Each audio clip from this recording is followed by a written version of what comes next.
ادب کے پہلے سفرنامے کے بارے میں گفتگو کریں گے۔ اردو ادب کا پہلا سفرنامہ یوسف خان کمبل پوش نے لکھا۔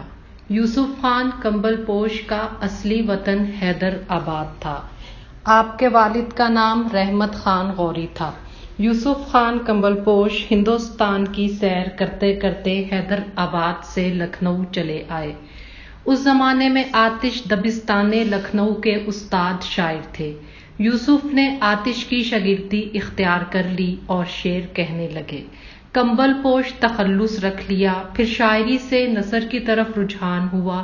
یہ وہ زمانہ تھا جب دلی برباد اور لکھنؤ آباد تھا۔ لکھنؤ سے متاثر ہو کے یوسف خان نے تاریخ ملک اودھ نامی کتاب لکھی۔ آپ سیر و سیاحت کے دلدادہ تھے۔ یوسف خان کمبل پوش حیدر آبادی نے 1828 میں حیدر آباد سے نکل کر ہندوستان کے کئی مقامات کا سفر کیا، جن میں عظیم آباد، ڈھاکہ، مچلی بندر، مندر راج، گورکھپور، نیپال، آگرہ، شاہجہاں آباد، موجودہ دہلی، لکھنؤ اور کلکتہ قابل ذکر ہیں۔ اس کے بعد آپ نے یورپ جانے کی ٹھانی اور انگلستان، فرانس، پرتگال، مصر اور مالٹا کا سفر کیا۔ آپ ہندوستانی قدیم سیاحوں میں سے ایک تھے۔ آپ من موجی آدمی تھے، دنیا گھومنے کا شوق رکھتے تھے۔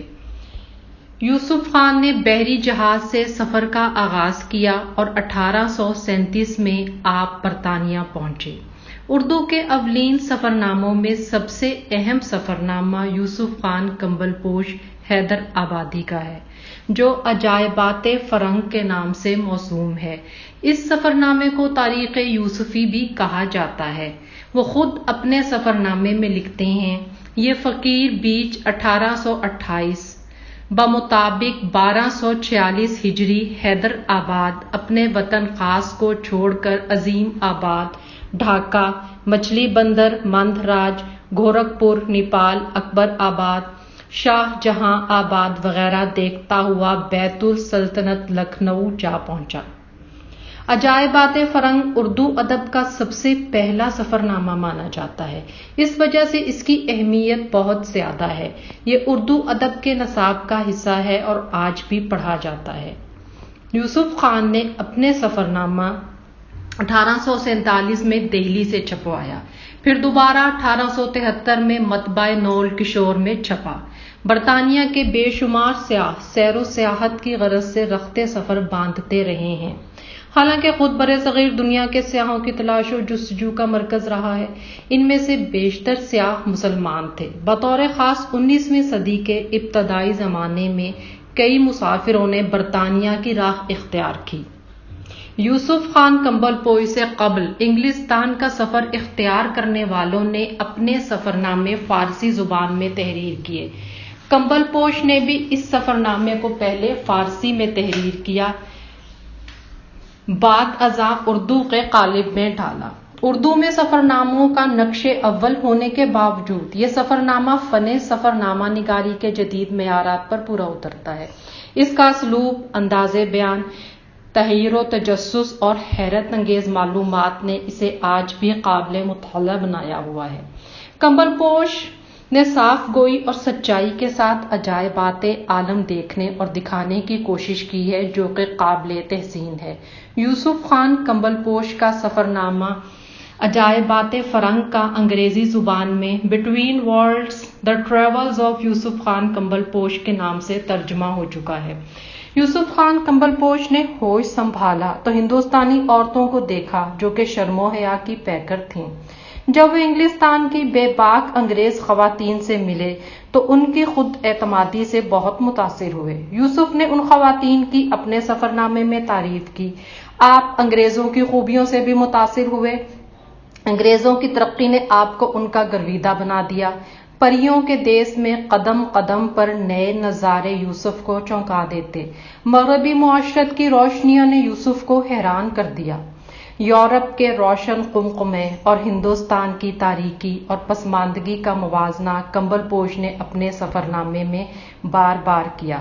جس پر نقادوں نے کمبل پوش کو رنگین مزاج قرار دے دیا۔ یوسف چونکہ شاعر تھے لہٰذا شوخی فطرت کا حصہ تھی۔ یہ 18ویں صدی کا زمانہ تھا، ہندوستانی عوام انگریزی طرز معاشرت سے ناآشنا تھے۔ برطانیہ پہنچ کر یوسف کا حال اس دیہاتی بچے کا سا ہوا جو کبھی نہ تو اپنے گاؤں سے باہر نکلا، نہ اس نے میڈیا کے ذریعے سے کچھ علم حاصل کیا۔ اس بچے کو شہر کی جدید کھلونوں کی دکان میں کھڑا کر دیا گیا تو وہ حیرت سے آنکھیں پھاڑ پھاڑ کر کھلونے دیکھنے لگا۔ جس زمانے میں یوسف خان نے برطانیہ میں قیام کیا اس وقت وہاں ملکہ وکٹوریہ کا 50 سالہ جشن منایا جا رہا تھا۔ اس نے ملکہ کی تاج پوشی اور جلوس کے مناظر اپنی آنکھوں سے دیکھے اور بہت خوش ہوا۔ یہ تحیر آمیزی یوسف کے سفرنامے میں دکھائی دیتی ہے جس پر تنقید بے جا ہے۔ اس زمانے میں سفرناموں کی مقبولیت کی وجہ بھی یہی تھی۔ آج دور جدید میں تحیر آمیزی ایک ثانوی شے بن کے رہ گئی ہے اور سفرنامے بھی قصہ پارینہ ہو چکے ہیں۔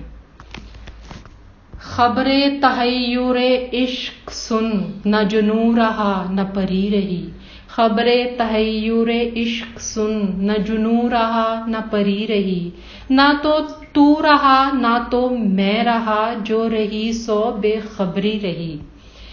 چلی سمت غیب سے ایک ہوا کہ چمن ظہور کا جل گیا۔ چلی سمت غیب سے ایک ہوا کہ چمن ظہور کا جل گیا۔ مگر ایک شاخ نہال غم جسے دل کہیں سو ہری رہی۔ وہ عجب گھڑی تھی کہ جس گھڑی لیا درس نسخہ عشق کا۔ وہ عجب گھڑی تھی کہ جس گھڑی لیا درس نسخہ عشق کا، کہ کتاب عقل کی طاق پر جو دھری تھی سو وہ دھری رہی۔ خبر تحیر عشق سن، نہ جنوں رہا نہ پری رہی۔